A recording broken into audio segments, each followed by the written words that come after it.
I would know the words which he would answer me, and understand what he would say unto me. Will he plead against me with his great power? No, but he would put strength in me. There the righteous might dispute with him. So should I be delivered forever from my judge. Behold, I go forward, but he is not there, and backward, but I cannot perceive him. On the left hand where he doth work, but I cannot behold him. He hideth himself on the right hand, that I cannot see him. But he knoweth the way that I take. When he hath tried me, I shall come forth as gold. My foot hath held his steps, his way have I kept, and not declined. Neither have I gone back from the commandment of his lips. I have esteemed the words of his mouth more than my necessary food. But he is in one mind, and who can turn him? And what his soul desireth, even that he doeth. For he performeth the thing that is appointed for me, and many such things are with him. Therefore am I troubled at his presence. When I consider, I am afraid of him. For God maketh my heart soft, and the Almighty troubleth me. Because I was not cut off before the darkness, neither hath he covered the darkness from my face. Chapter 24. Why, seeing times are not hidden from the Almighty, do they that know him not see his days? Some remove the landmarks. They violently take away flocks, and feed thereof. They drive away the ass of the fatherless. They take the widow's ox for a pledge. They turn the needy out of the way. The poor of the earth hide themselves together. Behold, as wild asses in the desert go they forth to their work, rising betimes for a prey. The wilderness yieldeth food for them and for their children. They reap every one his corn in the field, and they gather the vintage of the wicked. They cause the naked to lodge without clothing, that they have no covering in the cold. They are wet with the showers of the mountains, and embrace the rock for want of a shelter. They pluck the fatherless from the breast, and take a pledge of the poor. They cause him to go naked without clothing, and they take away the sheaf from the hungry, which make oil within their walls, and tread their wine presses, and suffer thirst. Men groan from out of the city, and the soul of the wounded crieth out. Yet God layeth not folly to them. They are of those that rebel against the light. They know not the ways thereof, nor abide in the paths thereof. The murderer, rising with the light, killeth the poor and needy, and in the night is as a thief. The eye also of the adulterer waiteth for the twilight, saying, No eye shall see me, and disguiseth his face. In the dark they dig through houses, which they had marked for themselves in the daytime. They know not the light, for the morning is to them even as the shadow of death. If one know them, they are in the terrors of the shadow of death. He is swift as the waters. Their portion is cursed in the earth. He beholdeth not the way of the vineyards. Drought and heat consume the snow waters. So doth the grave those which have sinned. The womb shall forget him. The worm shall feed sweetly on him. He shall be no more remembered, and wickedness shall be broken as a tree. He evil entreateth the barren that beareth not, and doeth not good to the widow. He draweth also the mighty with his power. He riseth up, and no man is sure of life, though it be given him to be in safety whereon he resteth, yet his eyes are upon their ways. They are exalted for a little while, but are gone and brought low. They are taken out of the way as all other, and cut off as the tops of the ears of corn. And if it be not so now, who will make me a liar, and make my speech nothing worth? Chapter 25. Then answered Bildad the Shuhite, and said, Dominion and fear are with him. He maketh peace in his high places. Is there any number of his armies? And upon whom doth not his light arise?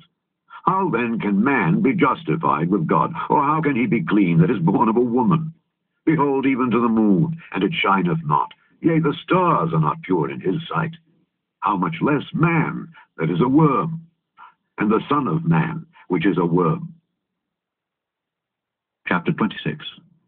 But Job answered and said, How hast thou helped him that is without power?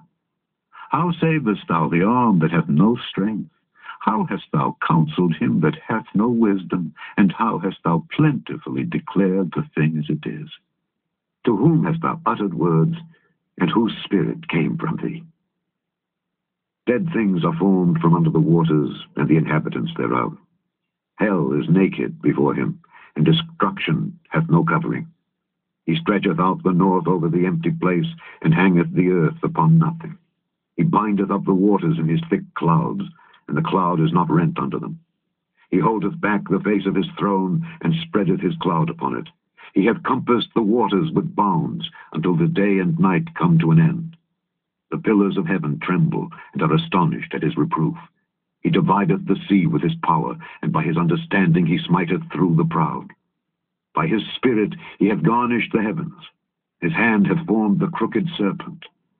Lo, these are parts of his ways, but how little a portion is heard of him. But the thunder of his power, who can understand? Chapter 27.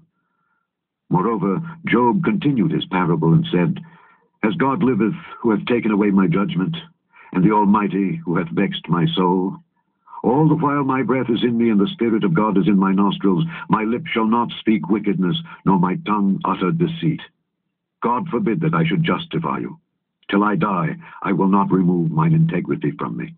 My righteousness I hold fast, and will not let it go. My heart shall not reproach me so long as I live. Let mine enemy be as the wicked, and he that riseth up against me as the unrighteous. For what is the hope of the hypocrite, though he hath gained, when God taketh away his soul?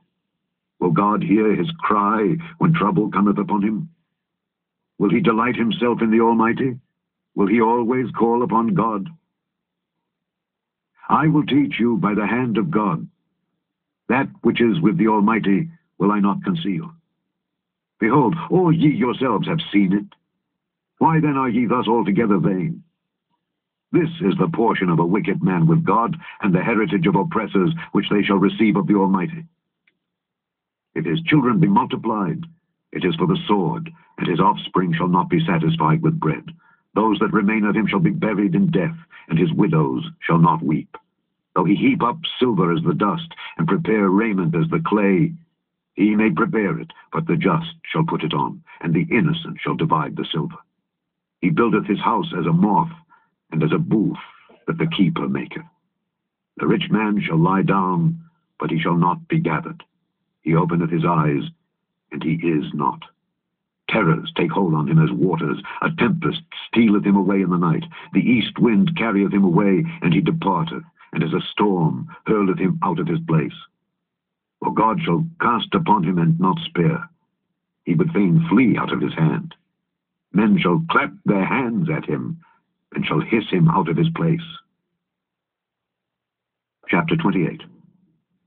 Surely there is a vein for the silver, and a place for gold where they fine it. Iron is taken out of the earth, and brass is molten out of the stone. He setteth an end to darkness, and searcheth out all perfection, the stones of darkness and the shadow of death. The flood breaketh out from the inhabitant, even the waters forgotten of the foot. They are dried up, they are gone away from men. As for the earth, out of it cometh bread, and under it is turned up as it were fire. The stones of it are the place of sapphires, and it hath dust of gold. There is a path which no fowl knoweth, and which the vulture's eye hath not seen. The lion's whelps have not trodden it, nor the fierce lion passed by it. He putteth forth his hand upon the rock. He overturneth the mountains by the roots. He cutteth out rivers among the rocks, and his eye seeth every precious thing. He bindeth the floods from overflowing, and the thing that is hid bringeth he forth to light. But where shall wisdom be found? And where is the place of understanding? Man knoweth not the price thereof, neither is it found in the land of the living. The depth saith, It is not in me, and the sea saith, It is not with me. It cannot be gotten for gold, neither shall silver be weighed for the price thereof. It cannot be valued with the gold of Ophir, with the precious onyx or the sapphire. The gold and the crystal cannot equal it, and the exchange of it shall not be for jewels of fine gold. No mention shall be made of coral or of pearls, for the price of wisdom is above rubies. The topaz of Ethiopia shall not equal it, neither shall it be valued with pure gold. Whence then cometh wisdom? And where is the place of understanding, seeing it is hid from the eyes of all living, and kept close from the fowls of the air? Destruction and death say, We have heard the fame thereof with our ears. God understandeth the way thereof, and he knoweth the place thereof. For he looketh to the ends of the earth, and seeth under the whole heaven, to make the weight for the winds, and he weigheth the waters by measure. When he made a decree for the rain, and a way for the lightning of the thunder, then did he see it and declare it. He prepared it, yea, and searched it out. And unto man he said, Behold, the fear of the Lord, that is wisdom, and to depart from evil is understanding. Chapter 29. Moreover, Job continued his parable, and said, Oh, that I were as in months past, as in the days when God preserved me, when his candle shined upon my head, and when by his light I walked through darkness, as I was in the days of my youth, when the secret of God was upon my tabernacle, when the Almighty was yet with me, when my children were about me, when I washed my steps with butter, and the rock poured me out rivers of oil, when I went out to the gate through the city, when I prepared my seat in the street. The young men saw me and hid themselves, and the aged arose and stood up. The princes refrained talking and laid their hand on their mouth. The nobles held their peace, and their tongue cleaved to the roof of their mouth. When the ear heard me, then it blessed me. And when the eye saw me, it gave witness to me, because I delivered the poor that cried, and the fatherless, and him that had none to help him.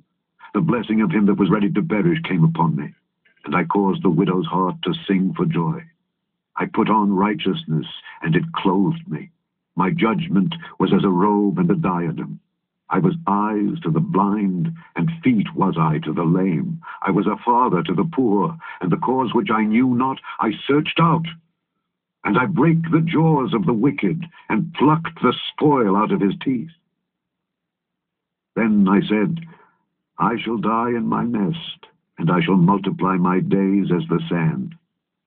My root was spread out by the waters, and the dew lay all night upon my branch. My glory was fresh in me, and my bow was renewed in my hand. Unto me men gave ear, and waited, and kept silence at my counsel. After my words they spake not again, and my speech dropped upon them. And they waited for me as for the rain, and they opened their mouth wide as for the latter rain. If I laughed on them, they believed it not, and the light of my countenance they cast not down. I chose out their way, and sat chief, and dwelt as a king in the army, as one that comforteth the mourners. Chapter 30. But now they that are younger than I have me in derision, whose fathers I would have disdained to have set with the dogs of my flock. Yea, whereto might the strength of their hands profit me, in whom old age was perished? For want and famine they were solitary, fleeing into the wilderness in former time desolate and waste, who cut up mallows by the bushes and juniper roots for their meat. They were driven forth from among men. They cried after them as after a thief, to dwell in the cliffs of the valleys, in caves of the earth and in the rocks. Among the bushes they brayed, unto the nettles they were gathered together. They were children of fools, yea, children of base men. They were viler than the earth. And now am I their song? Yea, I am their byword. They abhor me, they flee far from me, and spare not to spit in my face. Because he hath loosed my cord, and afflicted me, they have also let loose the bridle before me. Upon my right hand rise the youth. They push away my feet, and they raise up against me the ways of their destruction. They mar my path. They set forward my calamity. They have no helper. They came upon me as a wide breaking in of waters. In the desolation they rolled themselves upon me. Terrors are turned upon me. They pursue my soul as the wind, and my welfare passeth away as a cloud. And now my soul is poured out upon me. The days of affliction have taken hold upon me. My bones are pierced in me in the night season, and my sinews take no rest. By the great force of my disease is my garment changed. It bindeth me about as the collar of my coat. He hath cast me into the mire, and I am become like dust and ashes. I cry unto thee, and thou dost not hear me. I stand up, and thou regardest me not. Thou art become cruel to me. With thy strong hand thou opposest thyself against me. Thou liftest me up to the wind. Thou causest me to ride upon it, and dissolvest my substance. For I know that thou wilt bring me to death, and to the house appointed for all living. Howbeit he will not stretch out his hand to the grave, though they cry in his destruction. Did not I weep for him that was in trouble? Was not my soul grieved for the poor? When I looked for good, then evil came unto me, and when I waited for light, there came darkness. My bowels boiled and rested not. The days of affliction prevented me. I went mourning without the sun. I stood up and I cried in the congregation. I am a brother to dragons and a companion to owls. My skin is black upon me, and my bones are burned with heat. My harp also is turned to mourning, and my organ into the voice of them that weep. Chapter 31. I made a covenant with mine eyes. Why then should I think upon a maid? For what portion of God is there from above, and what inheritance of the Almighty from on high? Is not destruction to the wicked, and a strange punishment to the workers of iniquity? Doth not he see my ways, and count all my steps? If I have walked with vanity, or if my foot hath hasted to deceit, let me be weighed in an even balance, that God may know mine integrity. If my step hath turned out of the way, and mine heart walked after mine eyes, and if any blot hath cleaved to mine hands, then let me sow and let another eat, yea, let my offspring be rooted out. If mine heart have been deceived by a woman, or if I have laid wait at my neighbor's door, then let my wife grind unto another, and let others bow down upon her. For this is an heinous crime. Yea, it is an iniquity to be punished by the judges. For it is a fire that consumeth to destruction, and would root out all mine increase. If I did despise the cause of my manservant, or of my maidservant, when they contended with me, what then shall I do when God riseth up? And when he visiteth, what shall I answer him? Did not he that made me in the womb make him, and did not one fashion us in the womb?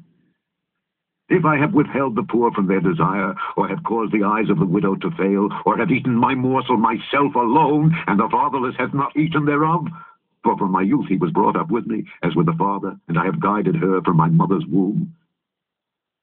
If I have seen any perish for want of clothing, or any poor without covering, if his loins have not blessed me, and if he were not warmed with the fleece of my sheep, if I have lifted up my hand against the fatherless when I saw my help in the gate, then let mine arm fall from my shoulder blade, and mine arm be broken from the bone.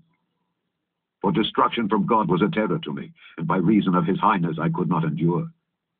If I have made gold my hope, or have said to the fine gold, Thou art my confidence, if I rejoiced because my wealth was great, and because mine hand had gotten much, if I beheld the sun when it shined, or the moon walking in brightness, and my heart hath been secretly enticed, or my mouth hath kissed my hand, this also were an iniquity to be punished by the judge, for I should have denied the God that is above.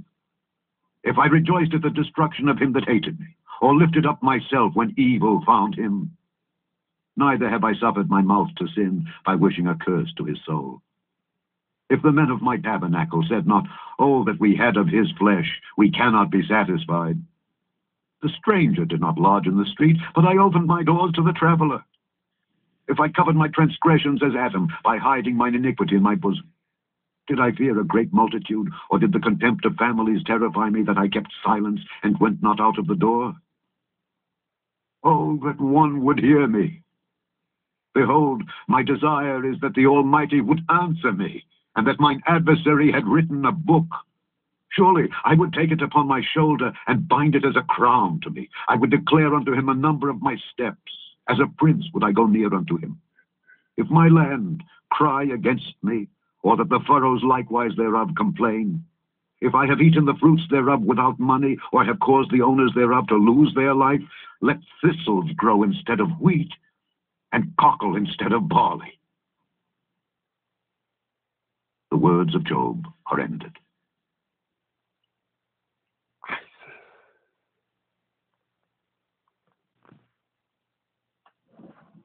The book of Job, chapter 32. So these three men ceased to answer Job, because he was righteous in his own eyes. Then was kindled the wrath of Elihu the son of Barachel the Buzite of the kindred of Ram. Against Job was his wrath kindled, because he justified himself rather than God.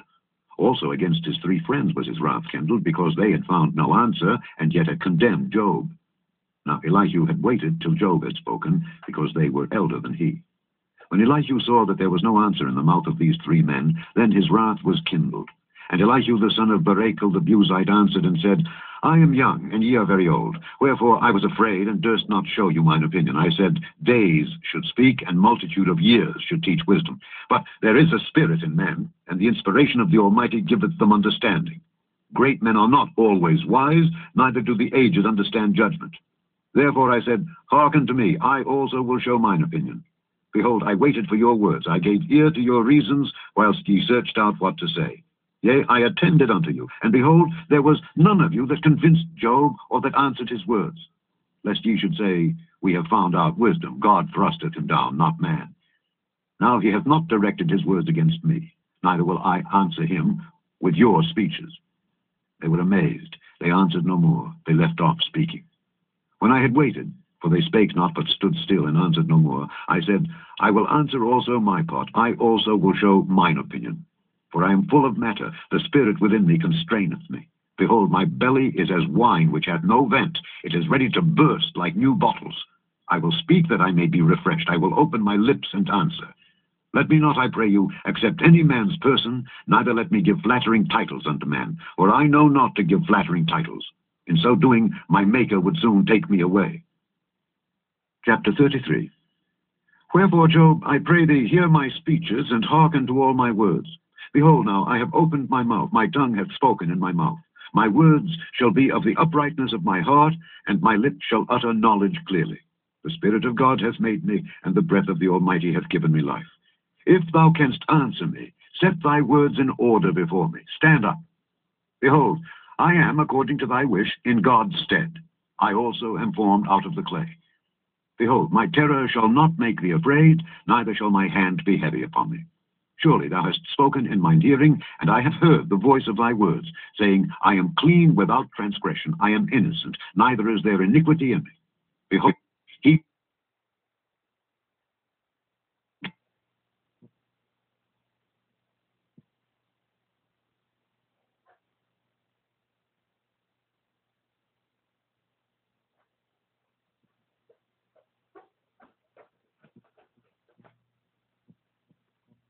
Chapter 33. Wherefore, Job, I pray thee, hear my speeches, and hearken to all my words. Behold now, I have opened my mouth, my tongue hath spoken in my mouth. My words shall be of the uprightness of my heart, and my lips shall utter knowledge clearly. The Spirit of God hath made me, and the breath of the Almighty hath given me life. If thou canst answer me, set thy words in order before me. Stand up. Behold, I am, according to thy wish, in God's stead. I also am formed out of the clay. Behold, my terror shall not make thee afraid, neither shall my hand be heavy upon thee. Surely thou hast spoken in mine hearing, and I have heard the voice of thy words, saying, I am clean without transgression, I am innocent, neither is there iniquity in me. Behold, he findeth